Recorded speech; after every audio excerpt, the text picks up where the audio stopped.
So I was casually doom scrolling through Instagram when I stumbled across a reel that made me stop dead in my tracks. This is the video that struck me with a sense of disturbed curiosity. It was a grim scene featuring a bedbound woman dependent on medical care consuming a meal of immeasurable proportions. And this was my first introduction to Xio the Dreamer. Welcome back to another video. I appreciate you lovely people stopping by. Just a quick disclaimer, please do not harass or send hate to this content creator. From my research, she seems to be a decent person and not involved in any serious controversy. I only want to focus on her actions and behavior in regards to her content. Let me know what you think of this video in the comments below. Now let's get started. Xio is a plus-size content creator with an active following on Instagram and TikTok. She generally posts your standard content like stitching trending videos, TikTok dances, and makeup tutorials. She often intertwines humor while sharing her struggles with health and dieting. At times, I did find her videos to be funny and endearing. Hey, what's up? I'm just here playing some hockey. Wow!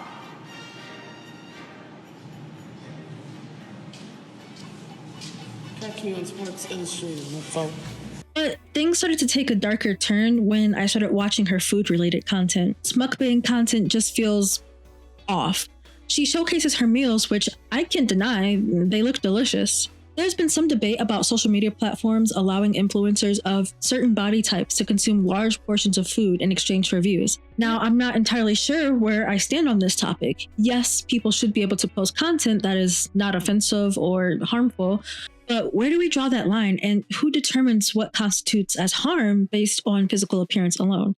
It's a touchy subject, one that I don't feel as confident giving a definitive opinion on, but people in Xio's comments are more than happy to voice their concerns. Xio's relationship with her audience on TikTok seems to be more lighthearted and uplifting. Many people offer her thoughts and prayers. Sometimes they even share that they find her journey to be relatable or inspiring during their own road to health recovery. Now, Instagram highlights a stark difference of opinion, with many people posting negative, degrading, and often cruel comments. Xio rarely claps back directly to those who leave rude comments, but she will acknowledge in a bit of a sarcastic or offhanded manner that she is well aware of her health. 1, 2, 3, 4, 5, 6, 7, 8, 9, 10, 11, 12, 13. Are you not tired? Try a midday square with me. I've never had one before. Midday square. It's supposed to be refrigerated. Her eating videos garner nearly triple the interaction and views than videos of her talking about recovery, which in turn reinforces the behavior of posting mukbangs and taste tests. It seems that breaking the cycle has become far more complicated than proper nutrition and exercise. This has evidently been a lifelong journey for Xio. She was featured on a Dr. Drew segment where two former Biggest Loser contestants, I shit you not, they showed up at her high school with the film crew and promised to help her with her issues. The entire segment felt weird as hell, and Xio later admits to feeling embarrassed by the entire ordeal. We all know that The Biggest Loser was a problematic show, often pushing contestants into unhealthy eating habits and exhaustion. I'm not sure how helpful the segment actually was, seeing as Xio has, unfortunately, still continued to use food to cope with life. But things got even worse over time, causing Xio to disappear from the internet for months, leaving fans and critics speculating as they waited for an update. It was shocking to see Xio's next post from a hospital bed.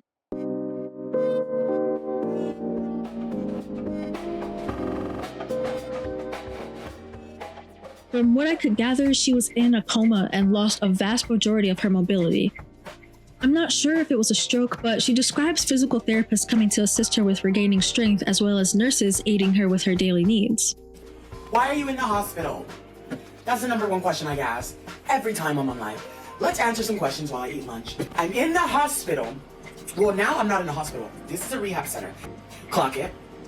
So yeah, they also specialize in bariatrics, but this rehab center is not only bariatrics. Like, they don't manage weight. Do they have a dietitian? They do. But people don't come here to lose weight. So everyone always asks me, like, why aren't you losing weight, or why aren't you doing this? This is not a facility. So I was at Paradise, and I remember a couple days before I was feeling ill. Like, I felt like, I didn't have a cough, but I could definitely feel like my breathing was getting heavier. I was tired all the time. So what I did is I DoorDashed some Kleenex, like NyQuil, DayQuil, Gatorade, electrolytes, and I was a Vicks Vaporub, and I was like, I'll just take this per usual, and I usually can get over it the next day. So at the time, my friends were concerned, and one of my friends had called the house to see if they've checked up on me. And so, long story short, they came to my room, and I just wasn't myself. My lips were purple, so they called the ambulance. And honestly, if they wouldn't have done that, I wouldn't have woken up the next day. But basically, your oxygen is not reaching anywhere in your body.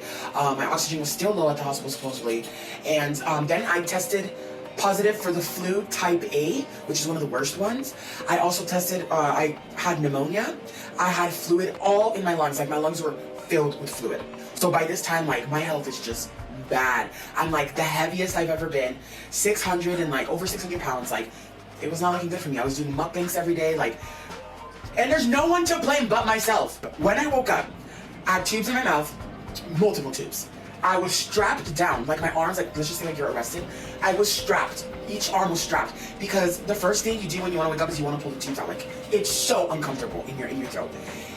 And yeah, that strap situation gave me so much PTSD, I couldn't handle it. When I woke up, I realized that I couldn't feel my right leg, which is why I'm in rehab, because I can't walk yet.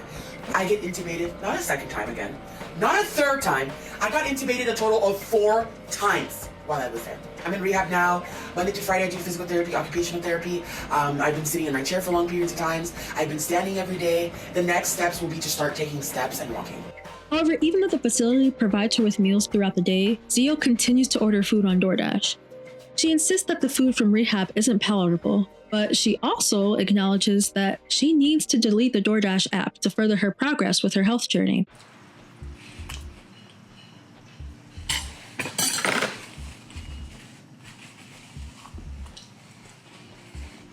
I feel so bad for not eating this food.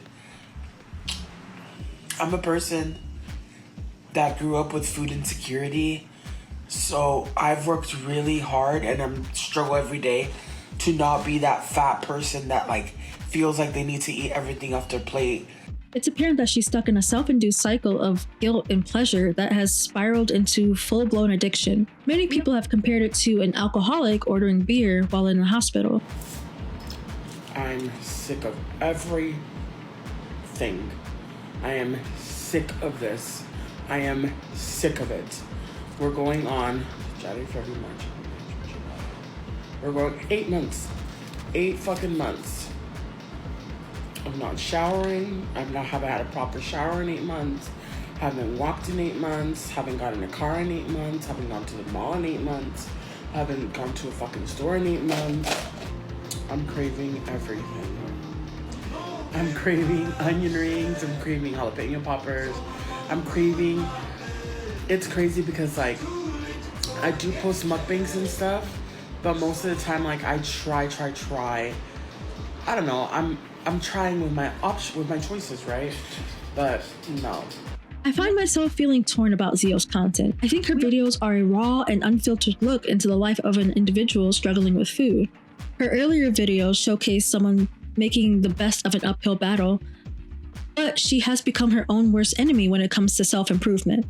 Even when she states that she's deleting DoorDash, within days, she is yet again hauling foods that hinder her progress. Not only is she ordering this food, she is marketing herself as a food reviewer. She often uses hashtags such as mukbang, eating show, and even food porn. Yes, food porn.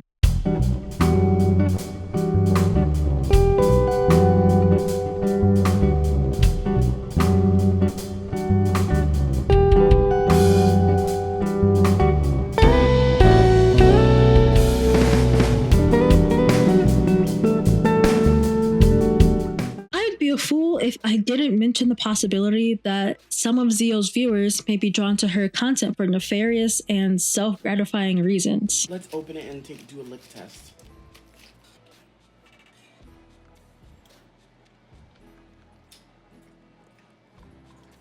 I love it. Love it, darling. Considering the amount of engagement she receives from eating, it seems that social media has become the largest enabler of her downfall. Her behavior on her platform is a contradiction to the goal she says she wants to reach long term, and without serious reframing of accountability or intervention, I worry that she will never leave that rehab facility. I'm not gonna lie, like, it does make me nervous because I feel like I never really got to live my life, and it's sad, like,